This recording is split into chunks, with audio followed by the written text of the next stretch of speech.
Bonjour. Pour l'édition 2019, l'Observatoire CTLM de l'automobile a décidé de porter son regard sur la voiture électrique. Nous avons interrogé plus de 10 000 automobilistes dans 16 pays, en incluant cette année pour la première fois la Norvège, tout simplement parce que c'est le pays qui est le plus en avance en termes de voitures électriques. Je vous propose de découvrir les principaux résultats de cette étude.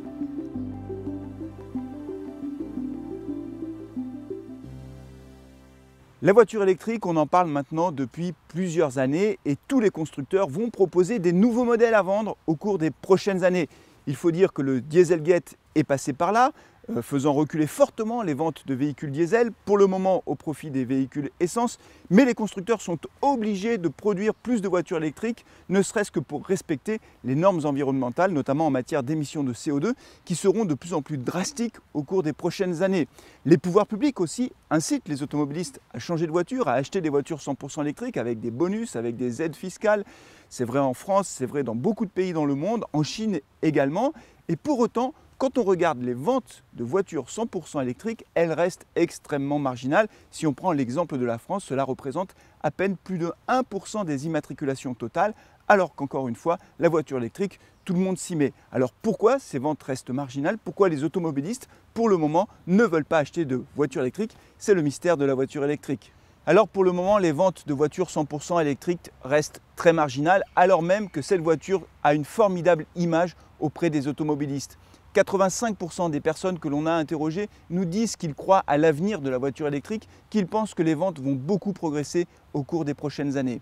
Mieux, ils sont 89% à nous dire que la voiture électrique, c'est une voiture écologique. 84% des Français pensent de même. Alors bien sûr, il faut tempérer cette vision des choses parce que le bilan environnemental global d'une voiture électrique, du puits à la roue, dépend par exemple de la façon dont l'électricité est produite. Il n'en reste pas moins que pour 85% des automobilistes, rouler en voiture électrique, c'est moderne. Elle dispose donc d'une formidable image. C'est une voiture, aux yeux des automobilistes, qui est une voiture propre et pour autant, les ventes ne décollent pas. Pourquoi ces ventes ne décollent pas? Quels sont les points de blocage?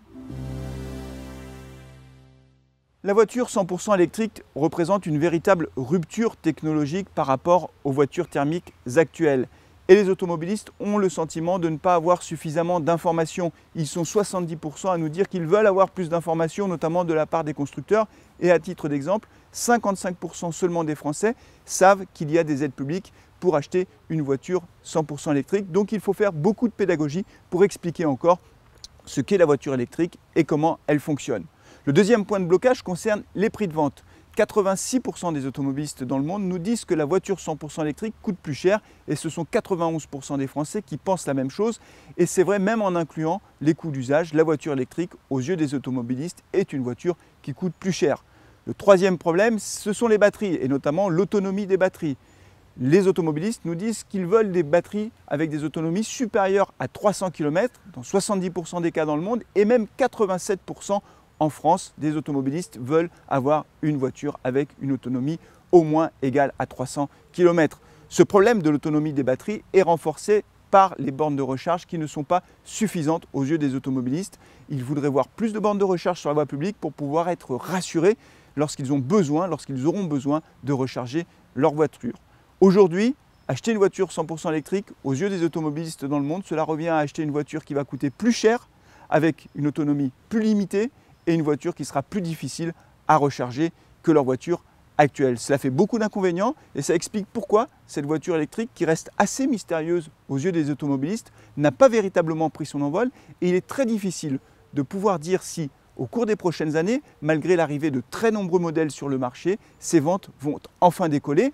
Un dernier point très important est à prendre en compte lorsque l'on parle de l'avenir de la voiture électrique, ce sont évidemment les prix de l'énergie et en particulier les prix du pétrole. Si au cours des prochaines années, les prix du pétrole devaient progresser fortement, évidemment l'attractivité de la voiture électrique s'en verrait renforcée et certainement que les ventes de voitures 100% électriques progresseraient fortement à ce moment-là. Vous pouvez évidemment retrouver l'intégralité de cette étude sur le site internet observatoirectlm.com. Vous pouvez également nous suivre sur les réseaux sociaux avec le compte Twitter de l'Observatoire CTLM et notre page Facebook. Merci et à bientôt.